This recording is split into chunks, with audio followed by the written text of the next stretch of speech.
Ini yang kita bahas. Gimana caranya kita menjadi orang yang mampu melalui hal-hal yang berat, mampu untuk woles, mampu untuk berani, mampu untuk ngambil pilihan-pilihan yang sulit dengan modal as-siqah billah, percaya kepada Allah Subhanahu wa taala. Seperti kita percaya kepada makhluk, kalau bisa lebih bagus lebih daripada itu. Kayak tadi saya percaya ke teman saya, akhirnya jalan, saya percaya kenapa? Dia guide yang handal.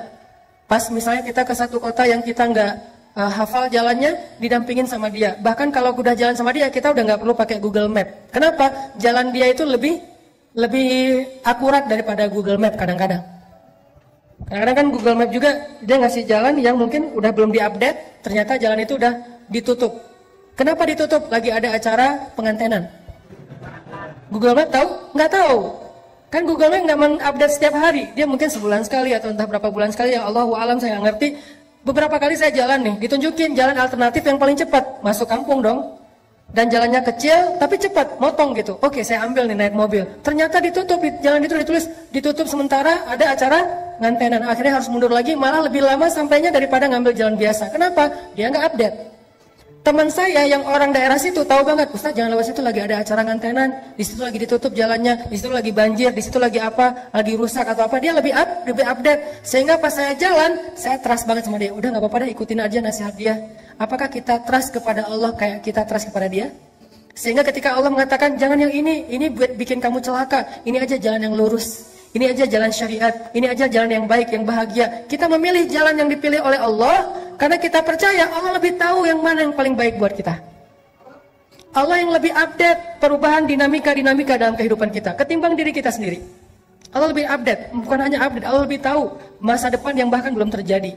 Sehingga kita percaya kepada Allah, analoginya kayak kita tadi percaya kepada teman orang lokal situ yang tahu banget jalan yang paling cepat untuk sampai ke lokasi.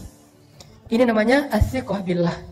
Gimana membangun ini supaya kita bisa ngejalanin hidup lebih mantap? Gimana ngebangun ini biar kita nggak gampang galau? Gimana ngebangun ini kalau kita lagi sedih berat? Salah satu penyebab sedih berat itu misalnya, saya pernah nanya kayak kuesioner gitu, apa yang bikin teman-teman paling galau? Salah satu jawabannya, yang bikin kita paling galau, musibah terbesar itu Ustadz, diputusin pas lagi sayang-sayangnya. Itu paling galau buat sebagian orang. Ada lagi yang paling galau, kemarin ada yang bilang bikin musibah terbesar dalam hidup saya, Cristiano Ronaldo pindah ke Juventus gitu. Itu musibah paling besar gitu. Ada lagi apa, misalnya macam-macam kan jawaban orang mah. Intinya adalah gimana kalau kita dihadapkan dengan masalah kayak gitu. Kita kayak nggak terima kenyataan. Masa sih Argentina kalah sama Prancis, kan nggak diterima tuh kenyataannya gitu ya. Itu gimana rasanya? Bisakah kita tetap bisa woles? Dan dalam contoh yang lebih rumit mungkin dalam kehidupan kita pribadi, bisakah kita tetap woles? Gimana rasanya, gimana caranya woles ketika kita di grup, tadi lagi rame nih di grup WA kita nih, kita masuk grup geng SMA misalnya, atau geng SMP, atau SD, atau TK, atau playgroup lah, terserah. Jadi ada geng, grup nih, satu geng, terus kayak ada yang broadcast sesuatu, yang lain pada respon gitu kan, chat, rame, apa. Kita lihat, oh banyak chat nih, kita masuk. Begitu kita komen, yang tadi ramai tiba-tiba senyap. Itu gimana perasaannya? Perasaan tadi lagi heboh gitu, oh, segala macam. Ada yang habis masak, terus posting, gua masak ini loh. Yang lain pada, oh, mau. Pas kita, waduh, pintar masak ya, diem. Sekali kayak gitu. Besok heboh lagi, kita komen, diem lagi. Sampai akhirnya diemnya seminggu, 2 minggu, itu grup sepi. Ternyata apa yang terjadi? Mereka bikin grup baru dan cuman kita doang yang gak dimasukin ke grup itu. Itu gimana perasaan kita? Kan sakit hati banget ya. Itu benar-benar wah kecewa banget lah. Akhirnya kita bukan hanya live group, kita del semua kontak mereka. Cuman satu kontak yang udah di del tapi masih keinget. Gak bisa move on soalnya. Jadi di del dari handphone tapi di dalam benak masih keinget aja. Kenapa? Soalnya dulu saya yang beli kartu prabayarnya.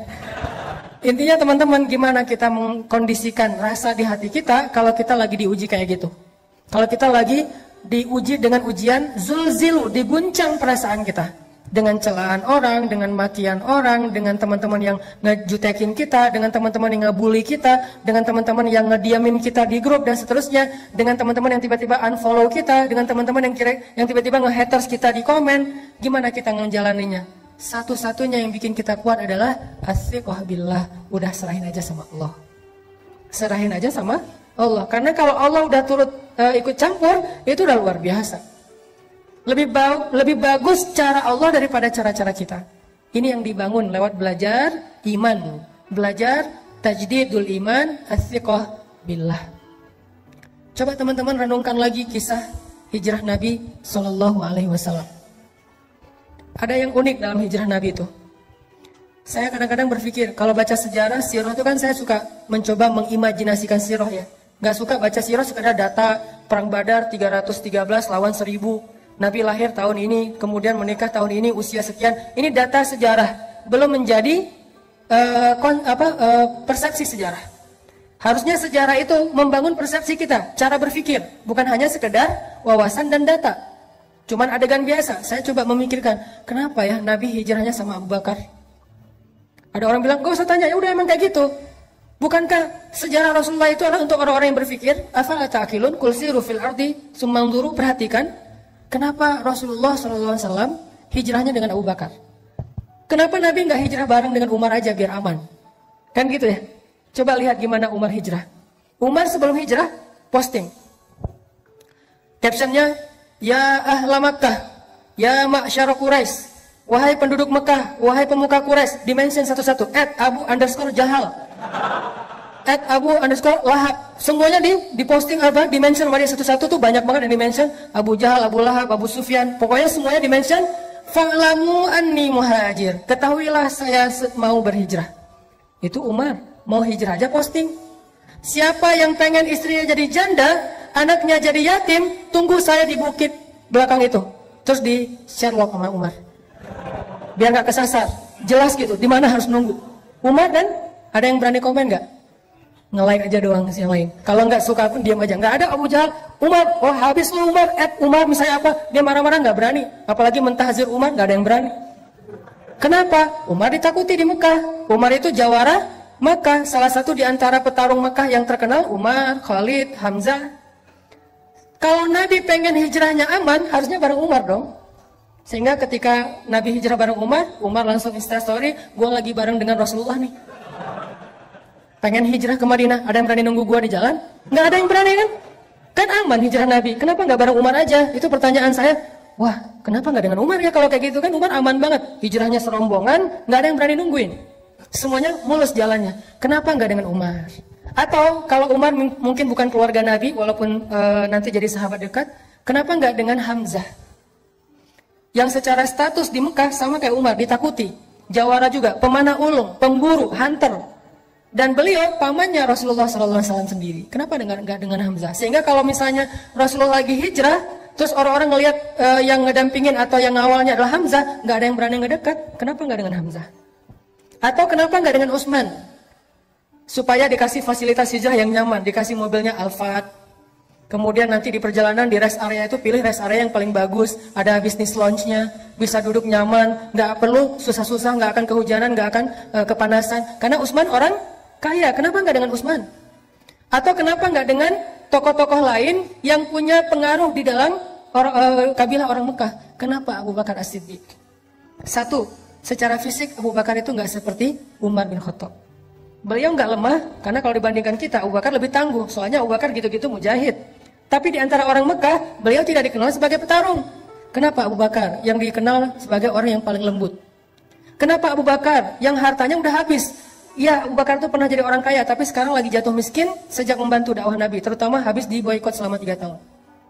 Kenapa Abu Bakar yang secara kabilah, beliau berasal dari suku Taim. Suku Taim itu salah satu suku yang paling lemah di Mekah. Sementara Umar, Utsman, yang lain-lain itu suku-suku yang kuat di Mekah. Kenapa Abu Bakar? Supaya Rasulullah SAW mengajarkan kepada kita tentang athiqah billah, bukan athiqah bi Umar, bukan athiqah bi Khalid, bukan athiqah bi Hamzah, bukan athiqah bi Utsman, bukan athiqah bi Abdurrahman bin Auf, tapi athiqah billah. Hijrah nggak dikawal oleh orang-orang yang tangguh, nggak difasilitasi atau di-endorse oleh Umar atau Utsman bin Affan, tapi hijrah murni mengandalkan pertolongan dari Allah Subhanahu wa taala. Itulah pelajaran dalam hijrah Nabi. Sehingga yang dibawa Abu Bakar As-Siddiq. Kenapa Abu Bakar? Karena di antara semua umat Islam, bukan sahabat aja, semua umat Islam, iman Abu Bakar itulah yang paling kuat. Sampai Nabi mengatakan kalau ditimbang iman Abu Bakar di satu timbangan, iman umat Islam di satu timbangan, maka iman Abu Bakar lebih berat. Maka yang diajak Nabi untuk berhijrah itu adalah sebaik-baik teman yang paling taat kepada Allah, yaitu Abu Bakar As-Siddiq. Hijrah nih bareng dengan Abu Bakar. Diam-diam Ali disuruh tungguin rumah Nabi, tidur di tempat Nabi. Jalan bareng Abu Bakar malam-malam ketika orang udah pada tidur. Terus jalannya kemana? Ikhtiar. Nggak langsung ke Madinah, malah menjauh dari kota Madinah, masuk ke dalam sebuah lubang yang kita kenal dengan Gua Sur. Sembunyi di dalam gua itu. Kemudian bikin skenario. Nanti Asma binti Abu Bakar nganterin makanan setiap hari kepada Rasulullah. Kemudian Abdurrahman kalau nggak salah, atau Abdullah anaknya Abu Bakar, yang mencari tahu berita tentang orang Mekah ada apa. Dia jadi kayak jasus, jadi kayak agen gitu. Kenapa Nabi begitu rumit mau hijrah aja? Padahal kalau hijrah bareng Umar nggak serumit itu. Ini Nabi lagi ngajarin kita tentang trust kepada Allah SWT. Hijrah kita walaupun maknanya berbeda, kita tidak pindah dari satu tempat ke tempat yang lain, tapi kadang punya resiko yang sama, teman-teman. Setelah kita hijrah, kita ditinggalin teman-teman, ditinggalin geng di masa lalu kita. Setelah kita hijrah, kita jadi nggak punya pendapatan, penghasilan sebesar yang sebelumnya. Setelah kita hijrah, kita jadi malah mungkin dengan keluarga mulai agak ada cekcok, dengan pasangan mulai renggang kayak gitu-gitu. Ini adalah resiko-resiko ketika kita mengambil pilihan yang rumit, yang sulit dalam hidup kita. Apakah kita berani melakukannya karena athiqah billah, percaya kepada Allah? Ini yang dilakukan Nabi SAW. Sehingga ketika beliau sembunyi di dalam gua Sur, kemudian Abu Jahal mengumumkan, kata Abu Jahal, siapa yang bisa membawa pulang Muhammad hidup atau mati, maka akan aku hadiahkan 100 ekor onta. Kalau satu ekor onta harganya 100 juta, berarti berapa? 10 miliar ya? Akan aku hadiahkan minimal nih, karena harga onta yang dipakai untuk ke luar negeri itu di atas 100 juta. Kalau yang 40 juta, 50 juta itu onta potong. Ya, onta juga ada onta kampung, ada onta potong. Kalau onta potong harganya sekitar 40 juta. Kalau onta yang dipakai rihlah, itu biasanya di atas 100 juta. Kebayang nggak? Siapa yang bawa pulang Muhammad hidup atau mati, dikasih 10 miliar. Siapa yang nggak mau? Akhirnya semua pembunuh-pembunuh bayaran yang tadi ngelihat itu lagi trending topik di sosial media, mereka semuanya langsung bergerak. Tadinya pada nongkrong-nongkrong di tempat mereka masing-masing, ada yang minum-minum, tiba-tiba kata temannya, ada sayembara tuh, nangkep Muhammad hidup atau mati. Terus hadiahnya apa? 10 miliar, semuanya bangkit. Serentak semua pembunuh bayaran di kota Mekah mencari Rasulullah SAW. Gimana rasanya? Dicari oleh pembunuh bayaran. Kalau ketemu, antara dibawa hidup ataupun dalam keadaan mati. Nyari. Salah satu pembunuh bayaran paling legend yang ada di Mekah, namanya Suraqah bin Malik. Itu paling legend. Gimana legendnya? Gak ada yang gak kenal Suraqah. Kalau Suraqah udah muncul, pada kayak bisik-bisik, Suraqah. Kenapa? Saking legendnya. Suraqah dekat, ada yang foto diam-diam, wah gue bareng Suraqah. Karena Suraqah juga gak tahu apa-apa gitu ya. Saking pengen nambah followers misalnya. Wah gue ketemu pembunuh bayaran yang paling legend. Kayak kalau selama ini mungkin ada beberapa yang dulunya pernah jadi ketua mafia, ketua geng, ketua preman di beberapa daerah. Terus udah hijrah, udah taubat, dianggap sebagai legend kan. Kadang-kadang wawancara gitu. Walaupun udah taubat, kalau dia datang ke sebuah warung kan langsung hening tuh warung. Kenapa? Wah ada fulan misalnya gitu kan ya. Akhirnya pada kayak respect gitu, kayak segan misalnya. Itulah Suraqah. Terkenal sebagai pembunuh bayaran paling legend di kota Mekah. Dia tahu jejak banget. Dia pembaca jejak. Dia bisa tahu nih jejak udah berapa lama ngelewat jalan ini. Kalau masih basah mungkin beberapa menit yang lalu. Kalau udah kering mungkin udah seharian. Berarti jarak mereka sekarang udah sekitar berapa kilo. Bahkan Suraqah bisa tahu jejak onta atau kuda yang di atasnya itu laki-laki atau perempuan. Orang dewasa atau anak-anak, duduknya normal atau meronta-ronta sebagai tawanan perang. Dia bisa tahu jejaknya acak, hancur, atau jejaknya rapih. Jadi kalau di atasnya meronta-ronta, jejaknya agak acak gitu. Jadi dia bisa tahu banget dan kemana arahnya. Sehingga kalau Suraqah udah keluar dari sarangnya, sulit untuk selamat dari pengejaran Suraqah. Itu sama lebih dahsyat daripada mungkin anjing pelacak atau siapa yang jago-jago kayak gitu. Ini Suraqah. Wah Suraqah. Heboh kota Mekah, Suraqah mencari Muhammad. Jadi trending topik di Twitter semuanya ngomongin Suraqah nyari Muhammad. Semua orang heboh, viral di mana-mana. Akhirnya Nabi dengan Abu Bakar sembunyi di dalam Gua Sur. Beneran, ternyata Suraqah akhirnya datang ke Gua Sur, berdiri bersama sekelompok para pemburu tepat di mulut gua, dan Nabi ada di bawah kaki mereka. Kalau mereka ngelihat ke bawah kakinya sedikit aja, udah ketahuan tuh Nabi dengan Abu Bakar di dalamnya. Waktu itu Abu Bakar galau. Gimana pun Abu Bakar soleh, beriman, orang yang siddiq, tapi beliau manusia. Sedikit-sedikit kadang-kadang muncul sifat manusianya galau. Abu Bakar bukan penakut. Abu Bakar tidak takut atas keselamatan dirinya. Abu Bakar takut akan keselamatan kekasihnya Rasulullah SAW. Sehingga Abu Bakar bilang, ya Rasulullah, gimana ini? Kalau nanti mereka ngelihat ke bawah kaki mereka, kita ketahuan, nanti Rasulullah ditangkap. Sementara mereka ada ratusan orang, semuanya senjata lengkap, dan itu pemburu bayaran.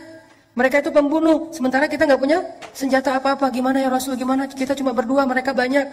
Nabi dengan tenang menasihati Abu Bakar dengan kata-kata apa?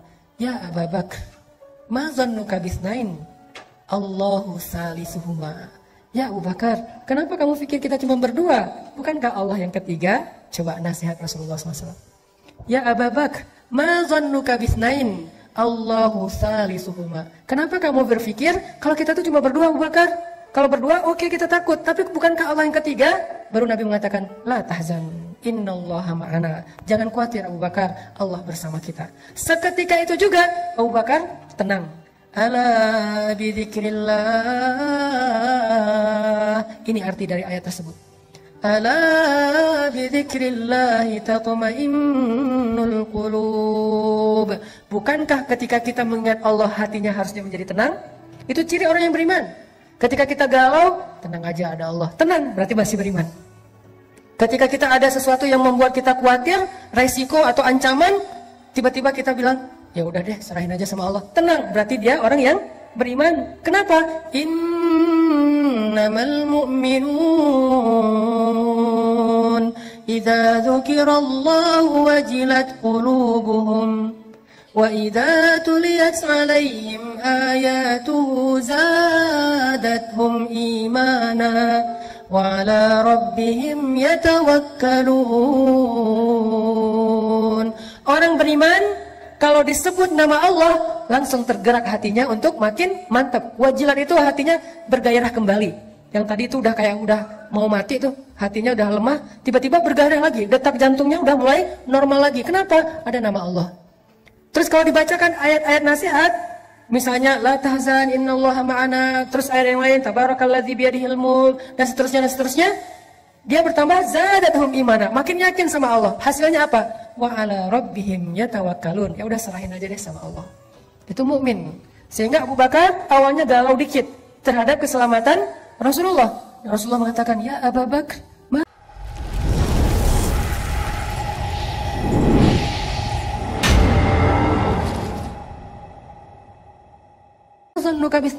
Allahu salisuhuma." Kenapa kamu pikir kita cuma berdua, Abu Bakar? Kan ada Allah yang ketiga. La tahzan, innallaha ma'ana. Gak usah khawatir Abu Bakar, Allah bersama kita. Langsung tenang Abu Bakar. Inilah teman-teman yang disebut dengan athiqah billah. Bisakah adegan ini kita terjemahkan dalam kehidupan kita sehari-hari? Dalam semua masalah kita, pilihan hidup, kemudian rasa tidak nyaman di dalam hati, kekhawatiran kita tentang masa depan, ketika kita lulus kuliah mau kerja apa, ketika kita mungkin dikeluarkan dari sebuah pekerjaan, atau kita harus memilih resign duluan karena nggak cocok dengan pekerjaan itu, atau yang sekian banyak. Apakah kita bisa diingatkan dengan nama Allah oleh seseorang, pasangan mungkin, teman mungkin? Kalau istri kita bilang, "Pak, nggak usah khawatir, Allah tahu apa yang Papa lakukan. Allah pasti bersama Papa." Alhamdulillah, tenang jadinya ya. Teman kita bilang, "Udah tenang aja bro, serahin aja sama Allah." Alhamdulillah, saya serahin aja sama Allah. Itulah mukmin, dan itulah orang yang nanti di akhirat akan termasuk di antara 70.000 orang di antara hamba Allah yang masuk surga bighairi hisab wala azab. Masuk surga tanpa ada sidang, tanpa ada siksaan, langsung masuk surga. Manhum ya Rasulullah, siapa mereka ya Rasulullah?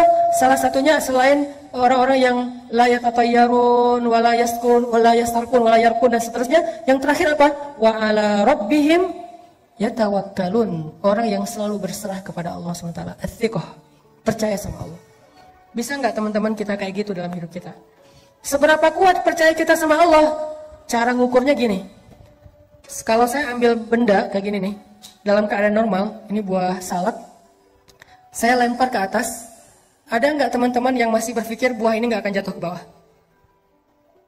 Kalau saya lepaskan ini, kira-kira ada yang berpikir nggak akan jatuh Ustaz, saya ragu itu bisa jatuh. Ada? Ada yang meragukan bahwa ini akan jatuh ke bawah? Tidak kan? Semua kita yakin yang namanya benda kalau kita lempar ke atas pasti jatuh ke ke bawah. Seberapa besar yakin kita terhadap benda itu pasti jatuh ke bawah? 90%?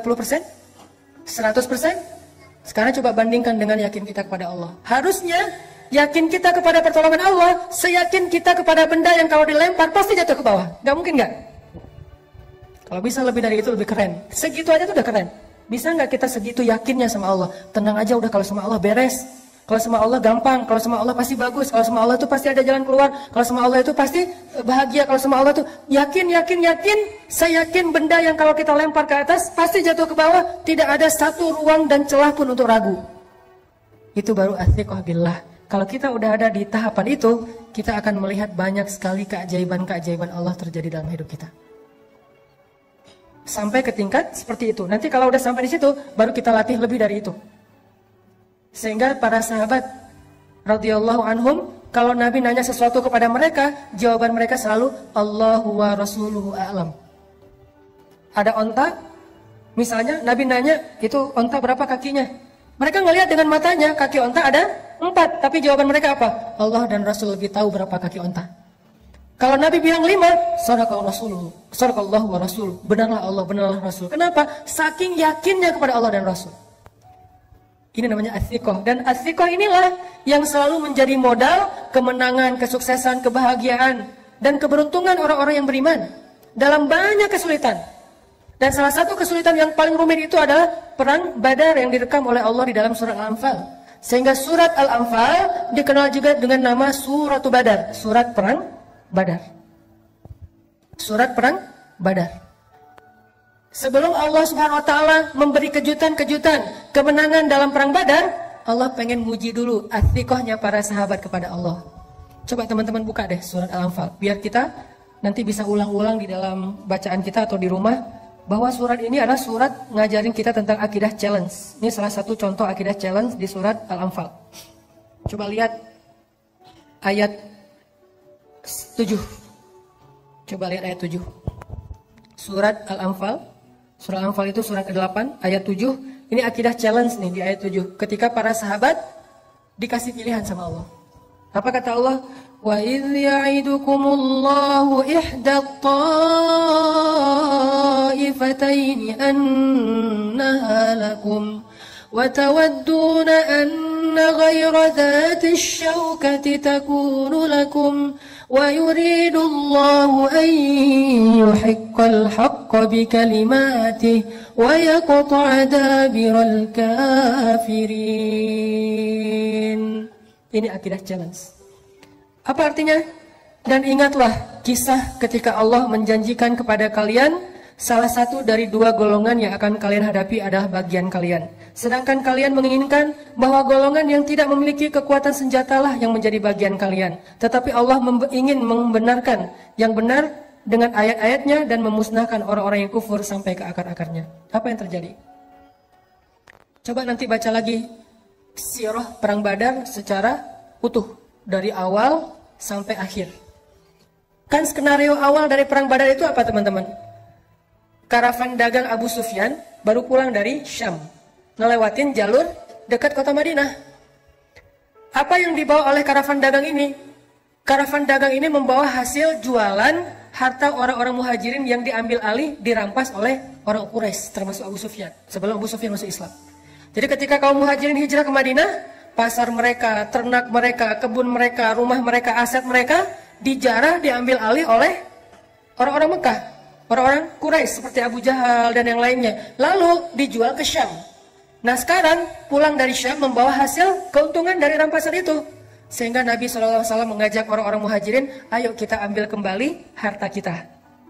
Itu skenario awalnya. Ayo kita cegat karavan dagangnya Abu Sufyan dan kita rampas kembali harta milik kita. Sahabat semangat, siap ya Rasulullah, Allah Akbar, semangat gitu. Kenapa? Karena yang akan mereka hadapi itu karavan dagang, bukan tentara, bukan prajurit. Mudah untuk mengalahkannya dan keuntungannya besar kalau kita menang. Ternyata Abu Sufyan juga punya mata-mata. Langsung dia tahu informasi Nabi akan cegat, dia ngasih tahu ke Abu Sufyan ngirim orang cepat untuk menghubungi Abu Jahal. Kalau dulu kan nggak bisa telepon-teleponan ya, akhirnya ngirim orang, Abu Jahal datang untuk mengawal karavan dagang.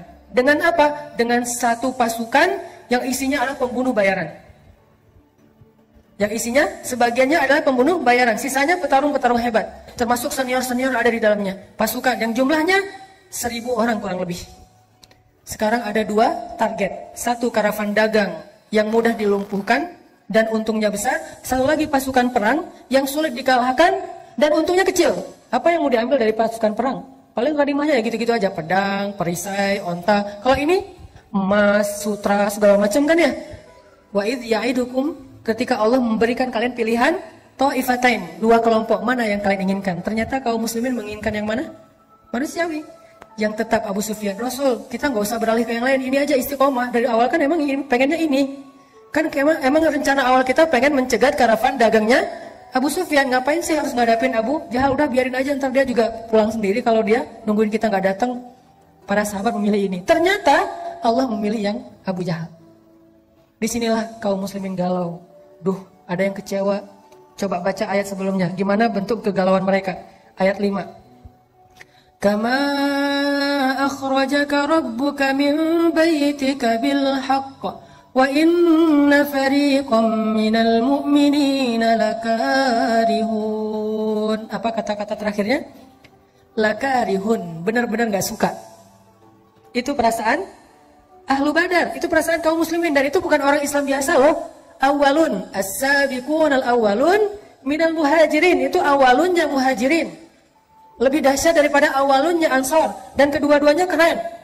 Was-sabiqun al-awwalun minal muhajirin wal ansar. Allah memuji mereka di banyak ayat. Kuntum khairu ummatin ukhrijat linnas. Khairun nas qarni. Allah memuji, Rasulullah memuji mereka kan? Ternyata sempat galau juga, itulah manusia. Lakarihun, mereka gak suka dengan pilihan ini, berat sekali. Kari itu artinya benci, cuman terjemahannya kalau benci agak kurang pas nih. Minimal mereka gak suka. Duh, kok jadi kayak gini ya? Kok jadi kayak gini ya? Terus ayatnya apa? Yujadilunaka fil haq. Mereka mendebat kamu dalam hal yang benar. Masih ada yang protes. Rasul, benar ini ya Rasul pilihan kita. Rasul, kok kita jadi kayak gini? Rasul, kok kita gak seperti yang kemarin? Rasul, kok kita udah berubah? Ini adalah reaksi-reaksi para sahabat ketika Allah kasih pilihan yang lain, bukan pilihan yang pertama. Yujadilunak, mujadalah itu artinya berdebat. Yujadilunaka fil haqqi ba'dama tabayyan ka'annama yusaquna ilal mauti wa hum yanzurun. Gimana rasa enggan mereka? Mereka protes kepada Nabi, kemudian seolah-olah mereka seperti orang yang dihalau kepada kematian, dan mereka melihat malaikat kematian itu atau malaikat maut. Ini kan sebuah gambaran ya, gimana beratnya kaum muslimin terhadap pilihan ini. Kayak orang dibawa ke satu tempat mau dieksekusi mati, dan mereka melihat tiang gantungan, melihat algojo yang dengan parang yang tajam, seolah-olah mereka mau dibawa ke sebuah tempat eksekusi mati. Begitu enggannya mereka datang terhadap pilihan Allah Subhanahu Wa Taala. Akhirnya Nabi mengumpulkan mereka semuanya, Ahlu Badar. Nabi menasihati mereka, Nabi membacakan ayat ini kepada mereka. Akhirnya mereka baru sadar, lalu sami'na wa ata'na. Kami ikut pilihan Allah dan Rasul. Ini maksud dari innamal mu'minun idza dzukirallah wajilat qulubuhum. Tadi mereka galau, lalu diingatkan dengan nama Allah, wahai kaum muslimin, ini pilihan Allah, taatlah sama Allah, ambil aja pilihan Allah walaupun berat. Wajilat qulubuhum, hati mereka tiba-tiba menjadi bergairah. Wa idza tuliyat alaihim ayatu zadatuhum imana, bertambah iman mereka. Wa ala rabbihim yatawakkalun. Akhirnya mereka berserah kepada Allah. Ya udah, kami ikuti cara Allah, sami'na wa ata'na. Hasbunallah wa ni'mal wakil. La haula wa la quwata illa billah. Itu yang terjadi kepada Ahlu Badar. Allah mau nguji dulu, mereka sikoh nggak sih sama Allah? Buat apa sih Allah ngetes-ngetes kayak gitu? Karena Allah pengen ngelihat siapa yang benar-benar yakin kepada Allah, siapa yang ragu-ragu. Kalau ragu-ragu, Allah nggak akan tunjukkan keajaiban kepada mereka. Kenapa perang Badar banyak keajaiban? Karena perang Badar diikuti oleh orang-orang yang sudah teruji sikohnya kepada Allah Subhanahu Wa Taala. Udah teruji, walaupun galau lagi, terus balik lagi. Galau lagi itu manusiawi. Dia imannya Yazid wa Yankus. Ketika Yazid mantap, ya tawakkalun. Ketika Yankus mempertanyakan, yujadilun. Kenapa gini, kenapa gini, kenapa gini. Tapi cepat recovery-nya, balik lagi. Itulah kita. Udah mantap nih, saya akan hijrah. Pas udah hijrah, kenapa setelah hijrah hidup jadi gini-gini amat ya? Galau kan? Diingatin lagi, memang kayak gitu. Bukan kita doang yang ngerasain, orang sebelum kita yang lebih soleh ngerasain juga. Oh gitu, udah mantap lagi. Besok ada ujian, tapi kok nggak selesai-selesai ujiannya. Terus diingatin lagi, kuat lagi. Gitu aja terus iman kita teman-teman. Yazidu wa yanqus, zail, tergelincir, balik lagi tergelincir, balik lagi. Hati kita yuqallibu dzatal yamin wa dzatal shimal. Dia kadang-kadang ke kanan, kadang-kadang ke kiri. Itulah butuhnya tajdidul iman sepanjang perjalanan hidup atau sepanjang perjalanan proses hijrah. Harus diperbaharui. Salah satu cara memperbaharui iman, duduk dalam majelis-majelis nasihat dari ulama. Kita nggak harus hafal apa yang disampaikan ustaz. Kita nggak harus hafal ayat-ayatnya, hadis-hadisnya. Minimal tambah iman. Liyazdadu imanan ma'a imanihim, setelah kita mendengarkan nasihat itu. Baru nanti mantap lagi nih. Sahabat juga galau. Sekelas muhajirin awalun aja galau. Akhirnya berangkat. Sekarang pasukannya dialihkan ke arah Abu Jahal. Jalan terus sampai di sebuah area namanya daerah Badan. Orang-orang kafir Quraisy dapat spot yang ada mata airnya. Orang Islam dapat spot yang gak ada mata airnya. Mulai agak khawatir, nih airnya irit nih, jadi jangan boros-boros ya, airnya cuma sedikit. Malamnya ternyata mereka banyak yang gak bisa tidur. Gimana besok ya? Ini kan perang kita pertama banget dalam sejarah umat Islam, kan perang pertama Badar ya. Mereka kayak gimana ya besok perangnya, gimana ya besok perang. Sementara kamu jurus itu udah bisa belum? Belum. Jurus pedang misalnya belum. Kan baru juga latihan kemarin, tiba-tiba langsung tarung. Sementara yang di seberang sana tuh petarung semua. Yang di seberang sana tuh udah kayak show off gitu, udah tayang lagi tarung, tayang lagi nge-trick. Kita baru juga, Oli juga belum bisa. Tiba-tiba disuruh main di ball, di apa gitu. Aduh gimana ya, kagok gitu. Nervous sama yang pro-pro, yang legend-legend. Begitulah para sahabat. Orang-orang yang muslimin, ini amatiran sebagian besarnya. Cuma beberapa orang juga yang tokoh kayak Hamzah, Umar, oke, mereka legend. Tapi sisanya amatiran, orang-orang biasa, bukan petarung. Di sana, itu pro semua itu. Ikrimah, Abu Jahal, itu kan pro-pro semua ya, pro perang. Orang-orang yang jago dalam berperang, galau malam itu gak bisa tidur. Akhirnya kata Allah apa? Allah utus rasa ngantuk kepada kaum muslimin. Ini keajaiban pertolongan Allah kepada orang yang sikoh kepada Allah, percaya sama Allah. Akhirnya apa kata Allah di ayat 11? Ini kita bedah ayatnya nih. Surat masih yang sama, Al-Anfal ayat 11. إِذْ يُغَشِّيكُمُ النُّعَاسَ أَمَنَةً مِّنْهُ. Allah memberikan kalian rasa ngantuk amanatan, biar kalian merasa nyaman. Aman itu bahasa Arab atau jadi bahasa Indonesia. Amanatan min, supaya kalian merasa nyaman. Tiba-tiba semuanya nguap-nguap, ngantuk, tidur, kecuali dua orang yang masih terjaga. Rasulullah lagi-lagi bersama Abu Bakar. Nabi berdoa. Doanya Nabi apa? Istighosah yang ada di ayat 9. Iltastaghithuna rabbakum. Jadi istighosah salah satu sunnah Nabi sallallahu alaihi wasallam. Nabi melakukan istighosah dalam momen yang paling berharga, yaitu perang Badar. Iltastaghithun. Gimana istighosah? Istighosah itu doa yang panjang. Saking seriusnya Nabi berdoa, angkat tangannya tuh bukan gini, tapi gini. Pernah nggak doa gini? Saya pernah sekali pas minta jodoh dan berhasil. Jadi kadang-kadang doa ada yang nggak pakai ngangkat tangan, kayak doa sehari-hari naik kendaraan atau apa. Ada doa yang pakai angkat tangan, ada yang doa setinggi-tingginya, ada yang doa dengan telunjuk. Kalau doa dengan telunjuk bukan nunjuk-nunjuk Allah, ya Allah kasih lo ya, harus ya, bukan. Dengan telunjuk itu maksudnya cuman kepada Allah saya berharap. Itu maksudnya. Jadi apa psikologi Arab dengan Indonesia itu beda dalam masalah telunjuk. Kalau kita kan kayak nyuruh-nyuruh ya. Karena ada ya Allah bukan ya Allah harus ya. Nih benar ya, bukan. Tapi ya Allah, iya karena abudu, wa iya karena nasta'in, itu maksud dari ngelunjuk. Jadi Nabi kadang berdoa nggak angkat tangan, kadang berdoa mengangkat tangan, kadang berdoa sampai angkatnya tinggi, kadang menunjuk. Semua itu sunnah Nabi, tidak perlu dibenturkan antara satu dengan yang lain. Semuanya bisa dilakukan. Dan waktu itu Nabi beristighosah, mengangkat tangan setinggi mungkin sampai rida beliau jatuh, diangkat lagi oleh Abu Bakar, jatuh lagi, menangis semalaman. Sementara sahabat semuanya tertidur pulas gara-gara Allah menenangkan mereka dengan ngantuk. Ini pertolongan. Jadi kalau kita serahin urusan kita kepada Allah, Allah akan nolong kita. Pertama yang ditolong apa? Jiwa kita. Ketika kita punya masalah, yang akan pertama Allah lakukan bukan diselesaikan masalah kita, tapi dikuatkan hati kita. Itu kalau kita percaya sama Allah. Sehingga orang di luar yang nggak paham, ngelihat, dia udah capek berdoa, masalahnya masih gitu-gitu aja, nggak selesai, dia nggak tahu. Kalau dia ngadapin masalah itu, mungkin dia udah KO dari awal. Tapi kenapa orang ini kuat? Karena Allah kuatkan hatinya. Itulah pertolongan Allah yang pertama. Jadi bisa dibilang UGD-nya. Jadi penanganan pertamanya ketika dimasukin ke UGD itu, kalau kita langsung diinfus, langsung kayak ada apa jantungnya, atau diapain gitu penanganan awal, itulah yang dilakukan Allah ketika kita dalam keadaan darurat. Yang pertama ditolong itu adalah jantung kita. Gimana menolong jantung? Dikuatkan hati kita dalam menghadapi masalah itu. Bukan segera masalahnya selesai. Karena kayak kita sakit juga nggak langsung sembuh pas datang ke UGD sembuh, enggak. Tapi jantungnya diselamatkan dulu, nafasnya diselamatkan dulu, kemudian darahnya diselamatkan dulu. Nanti sembuhnya setelah seminggu. Tapi minimal dia udah ditolong gitu. Nah Allah juga nolong kita kayak gitu teman-teman.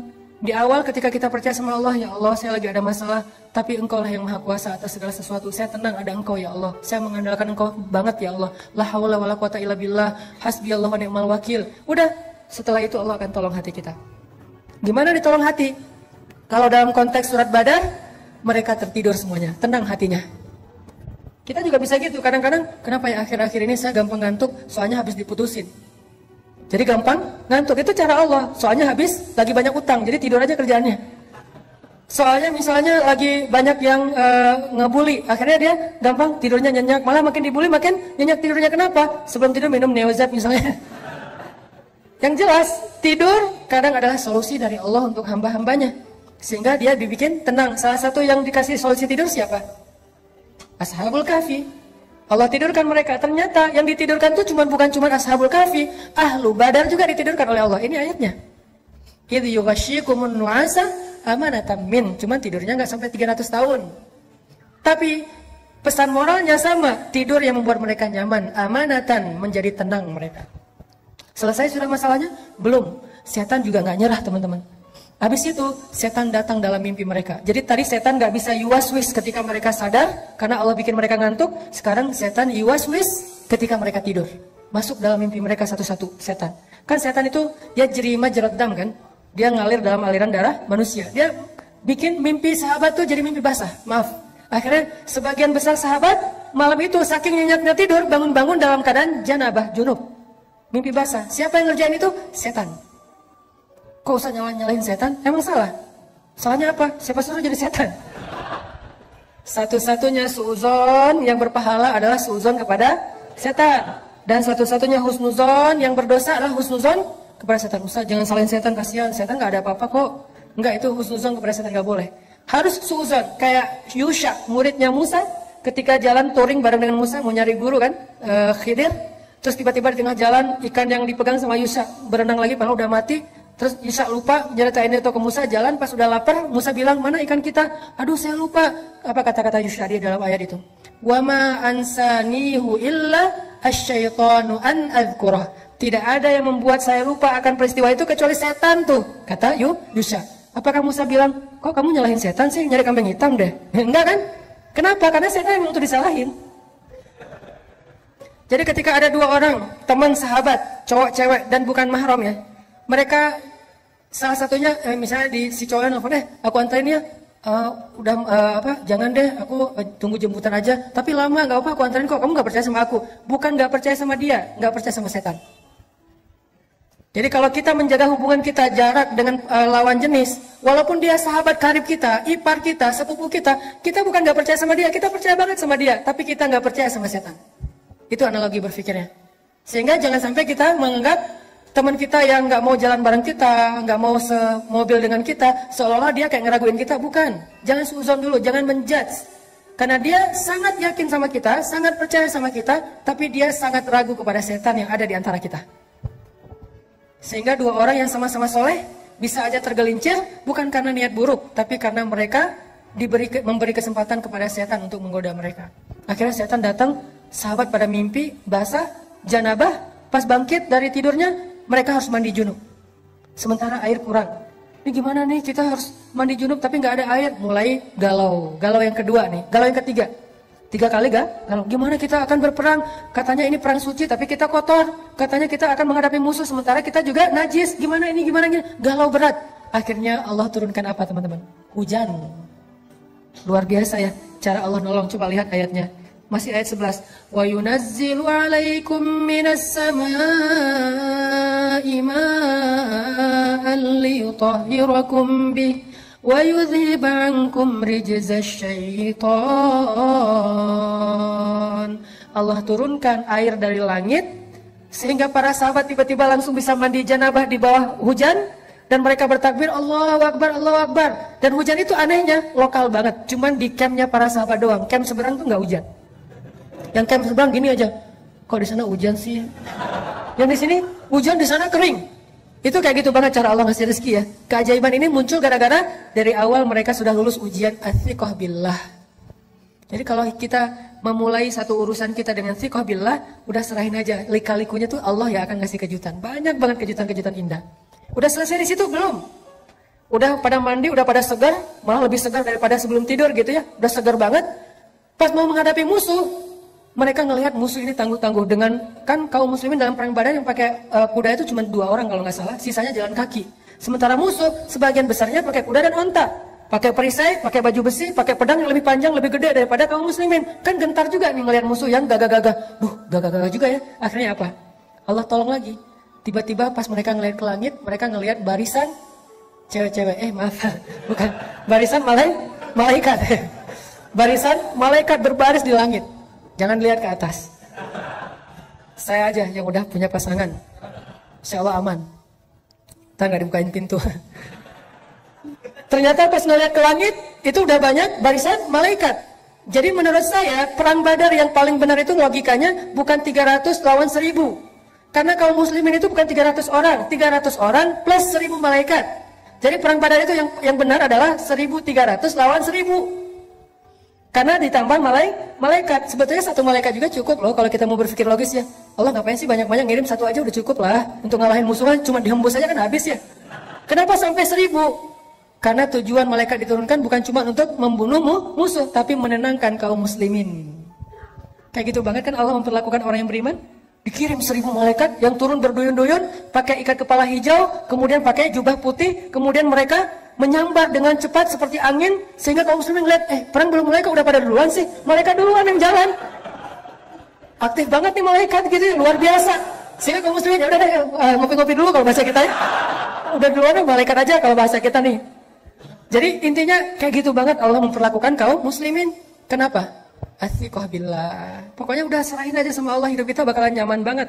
Didoain malaikat, ditolong malaikat, disupport sama malaikat, di like sama malaikat, di repost sama malaikat, di mention sama malaikat dalam analogi sosial media kita. Itu banget kalau kita percaya sama Allah.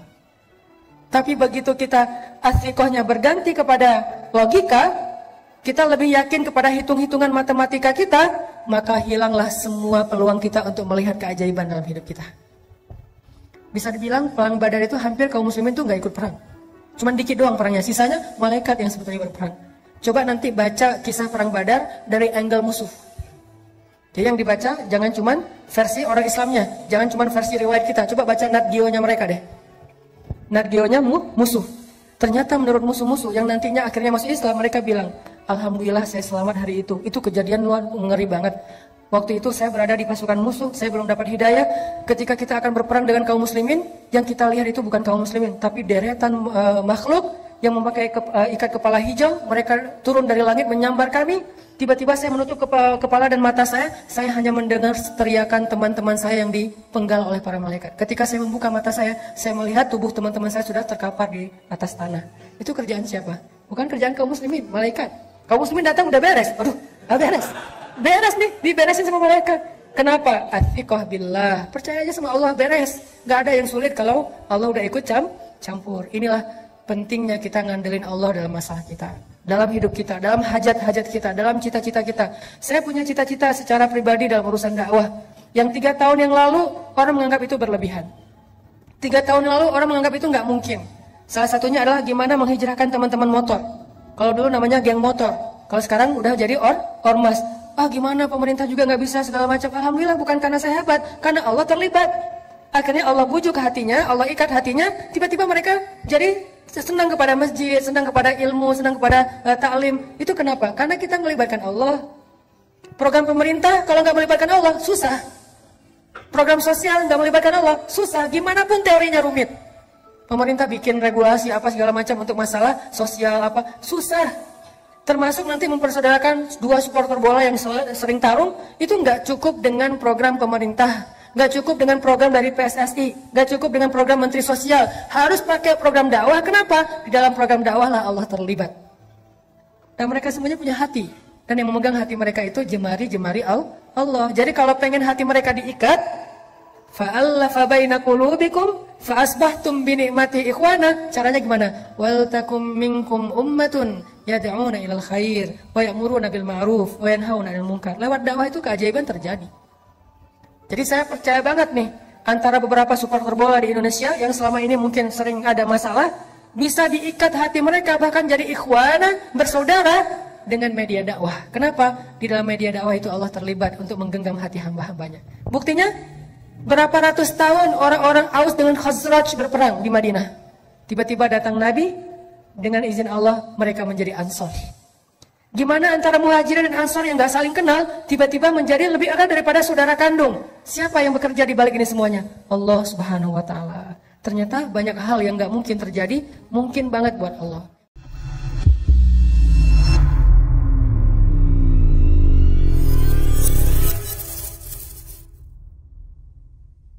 Dalam ceramahnya, Ustadz Hanan Attaqi mengajak kita merenungkan bagaimana cara menghadapi tantangan hidup dengan ketenangan, keberanian, dan keteguhan hati. Beliau menggambarkan betapa pentingnya memiliki asikoh billah, yaitu kepercayaan penuh kepada Allah.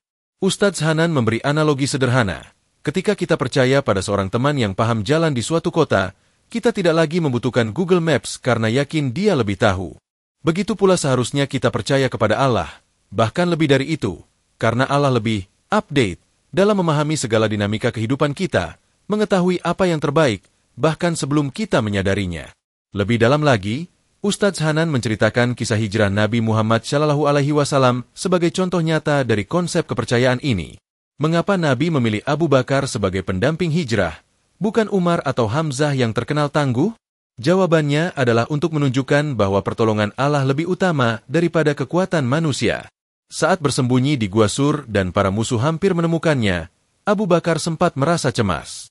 Namun, Nabi menenangkan beliau dengan berkata, "Jangan bersedih, sesungguhnya Allah bersama kita." Kalimat sederhana ini menunjukkan bagaimana keyakinan kepada Allah mampu meredakan ketakutan terbesar sekalipun. Pesan inti dari ceramah ini adalah bagaimana kita bisa menerapkan sikap tersebut dalam kehidupan sehari-hari. Ketika dihadapkan pada masalah seperti kehilangan, penolakan, atau kegagalan, kita seringkali larut dalam kegalauan. Namun, Ustadz Hanan mengingatkan bahwa ketenangan sejati datang saat kita menyerahkan segala urusan kepada Allah. Seperti Abu Bakar yang tenang setelah diingatkan akan kebersamaan Allah, kita pun bisa menemukan kedamaian di tengah badai hidup jika yakin sepenuhnya bahwa Allah selalu bersama kita. Itulah kekuatan dari asikoh billah, percaya tanpa ragu, berserah tanpa gelisah.